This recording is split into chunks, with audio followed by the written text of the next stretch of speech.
Here's your amiibo, sir. Sweet. Nintendo tax.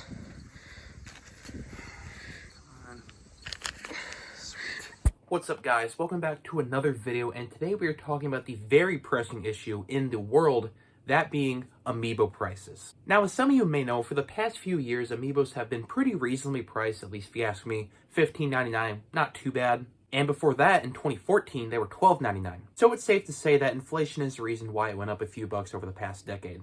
But in June 2025, Nintendo dropped an absolute nuke, that being the pretty much doubling in price.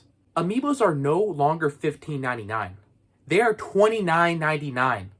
Pretty much double in price for the same exact figures. If you're in the United States, go into the Nintendo online store and you'll see that I'm right. We definitely have real world events to blame for this, but that doesn't change the fact that the prices are absolutely ridiculous. Take my most recent Amiibo purchase, that being the Donkey Kong Bonanza, Donkey Kong and Pauline figure. I absolutely love this, but it was $30.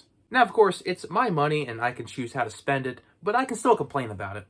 Because as someone who wants to eventually collect every single Amiibo figure out there in the future, it's going to get a lot more difficult. I usually buy the figures off of eBay used, so unless it's a brand new one, I'm not going to be paying the full price. But that means I'm going to be paying $30 for those, and that gives eBay sellers an excuse to sell theirs for even higher prices than they originally were. Okay, I really screwed up what I was trying to say during this next part. So what I'm going to say is that just because they are $15.99 new doesn't mean that eBay sellers weren't taking advantage of rare figures and selling them at higher prices.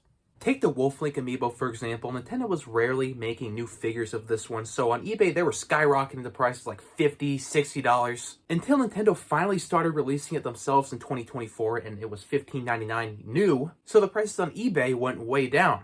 But now, with a $30 price tag, I cannot imagine the absolutely absurd prices we're about to see. It's got me thinking if I even want to collect Amiibos anymore, and that's sad, because I really love them. They're, of course, from an era of Toys to Life, and that doesn't really exist anymore, but Nintendo has been able to get by with their version of Toys to Life because they release it so casually and no games really depend on them.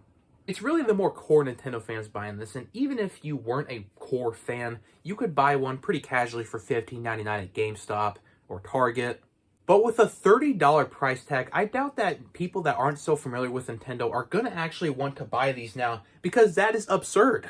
It really does suck because I was able to get a lot of great deals because I was buying it directly from Nintendo. You know, I got the Mario Odyssey 3 Amiibo pack. That's awesome. Or the Wind Waker Zelda and Link's Awakening Link that I was able to get when Echoes of Wisdom came out. This was $20, $25 when I got this last year. Now it's like $40. That is insane. And as much as I want to say that it's real world events that are making these prices so high, I cannot help but think that Nintendo was sort of taking advantage of the whole situation and absolutely jacking up the price. So as someone who works a part-time job and doesn't have the money to buy these in bulk, it's going to get a lot more difficult to pursue that dream of getting every single Amiibo. I don't know, what do you guys think? Because I think the future of Amiibo is looking pretty bad.